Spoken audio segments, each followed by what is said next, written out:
Kahit ano man ang estado natin sa buhay, we keep working. But we seem to forget that health is the real wealth. Kasi you never know what's going to happen tomorrow. Ang mas nangangailangan yung mga lalong nahihirapan. Kung kaya naman nilang maghulog ng paunti-unti, basta may protection ka. Kasi baka yung kinikita mo hindi sapat sa pambili ng gamot. Marami nakakasakit, mga anak, di ba? O ikaw mismo. Lalo kung ikaw yung breadwinner, nagtatrabaho ka para sa pamilya mo, tapos bigla ka nagkasakit, paano na yung pamilya mo? At kahit nga anong estado, it's one thing off your list ang aalalahanin. Kahit ako, di ba? So, that's why it's important to have it. Kasama ko ang Kaiser, kahit maputi na ang buhok ko. May Kaiser Health Card ka na ba? Sharon Cuneta po, para sa Kaiser.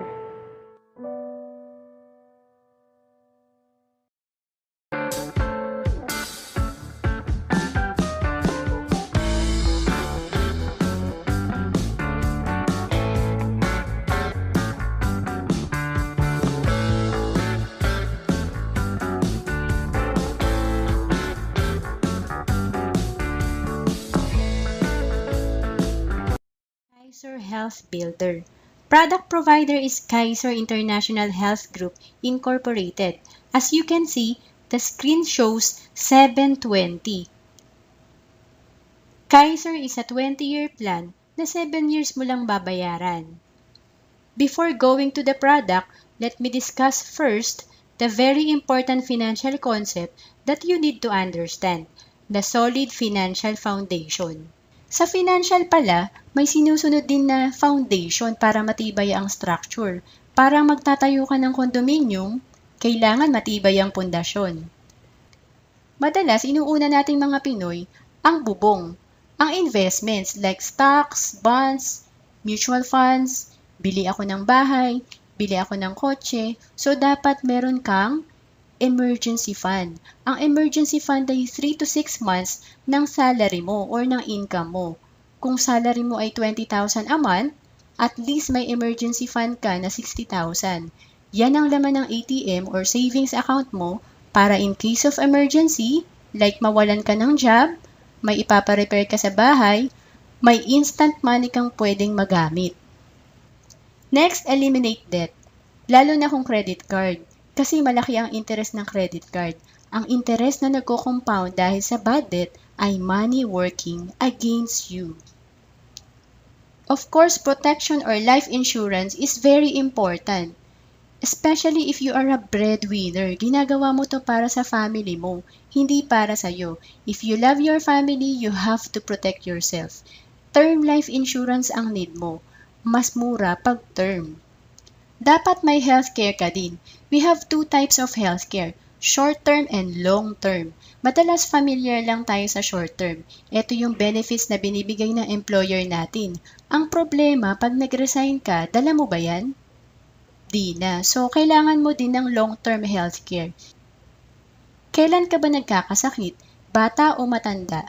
Siyempre, matanda ka. Kaya kailangan may long-term healthcare ka din para kahit beyond 60 years old ka na, covered ka pa din. You need healthcare fund kasi isang sakit can wipe out all your investments.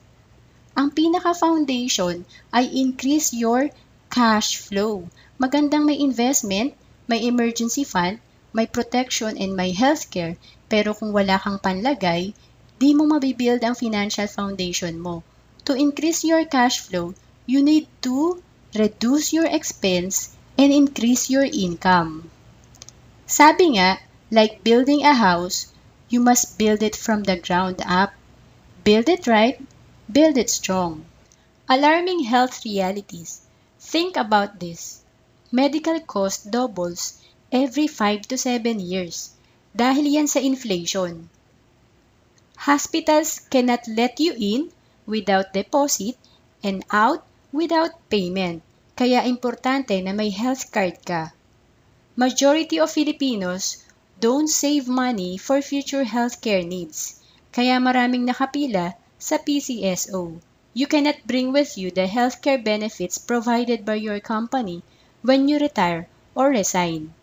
No traditional healthcare company covers ages 61 and up. Short-term healthcare lang kasi ang provided na benefits. the cost of healthcare product at old age when you retire is very expensive.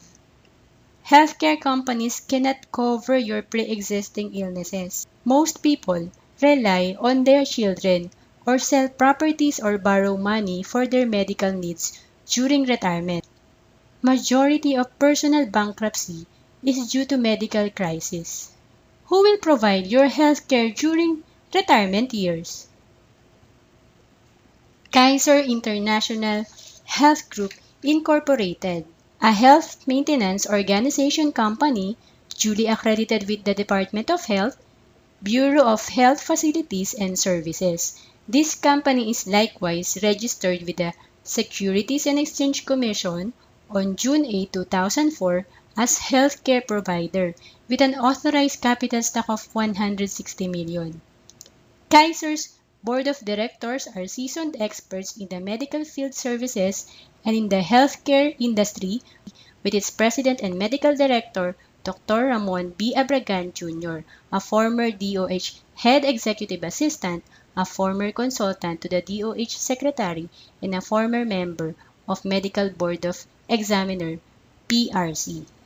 Now, nabanggit ko nga kanina na 20-year plan ng Kaiser, meaning 20 years kang may benefit and 7 years ka lang magbabayad.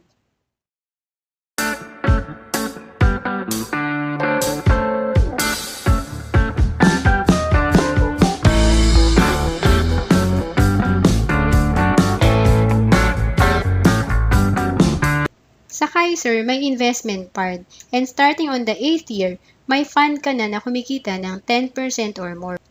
In case of emergency, may family assistance na pwede mong pa-approve sa Kaiser kung may card ka. For 20 years, may life insurance ka. Of course, may health card ka na magagamit for 20 years and even beyond 60 years old ka na. Like building a house, you must build it from the ground up. Build it right, build it strong.